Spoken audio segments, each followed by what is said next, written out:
Hello friends, it's Blossom here with another Fields of Mistria update video. Fields of Mistria got its second major update on the 10th of March, and this video will cover most of the big and small additions in the update. I'll try to avoid spoilers as much as possible as well, because this video is purely to inform you on what's new, so I won't go into too much more detail than what the changelog says. Anyways, that's enough yapping, let's get into the new stuff, because there's a lot.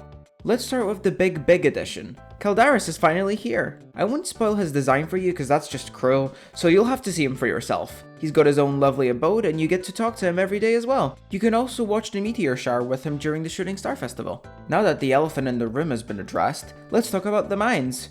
Amazing segue right there, by the way. The lava caves have been added alongside the questline to break the fire seal to unlock them. New forageables, insects, fish, and artifacts can be found here, as well as gold ore, so you can finally upgrade your tools and armor. There's also a fun new mechanic tied to your watering can or rain spell that you need to use to navigate the mines. So have fun exploring and make sure you don't get burnt too badly, even though I don't think you can actually fall in the lava, but that's beside the point. While we're on the topic of mines, let's talk about the new stone refinery. You can unlock this cool new machine once you've completed its related quest that unlocks at renown level 55. You also need an upgraded inn before you can get the quest. It'll sit in a new room in the mines alongside a cool new chalice that I'll get to in a second. The stone refinery lets you make essence stones, refined stones, plus a plethora of other useful materials. I'll talk about the uses for those materials a little bit later, but now about the chalice. It allows you to teleport back to your farm from the mines, which is really useful, and hopefully we'll all stop fainting right in front of our houses now as much, because we'll actually be able to make it back on time.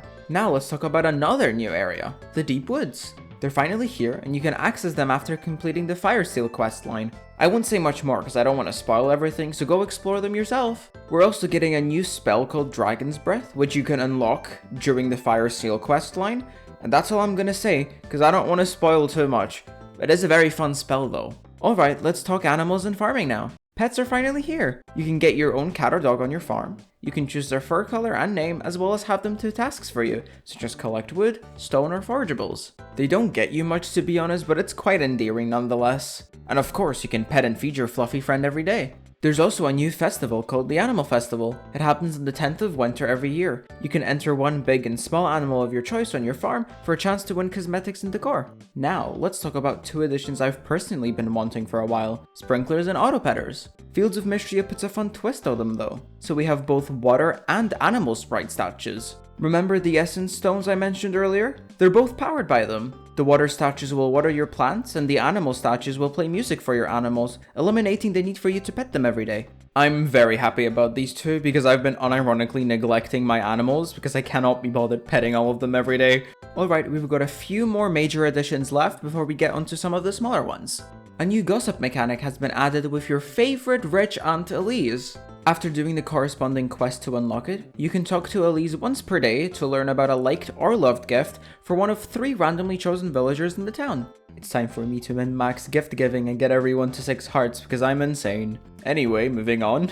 Many new tier 4 skill perks have been added for various skills in the game, such as mining and blacksmithing. We've also gotten 2 new sets in each wing of the museum and a bunch of new crown and regular requests. And to make sure that extra renown from those requests doesn't go to waste, the renown cap has been increased to 90 from 70. We can get a lovely little diamond star now. And lastly, the farm expansion is now available for purchase in the carpenter's shop. I probably won't be buying this for quite some time as half my farm is still a debris-filled mess, but I hope those with an eye for decor in this game have fun. Now that we've covered all the big additions, let's talk about some of the smaller things that have been added. A bunch of new animal cosmetics have been added that are obtainable from the new Animal Festival and the chicken statue. There's also one new player cosmetic, a cute pair of heart clips that you can buy from Vera. There's new cooked food too.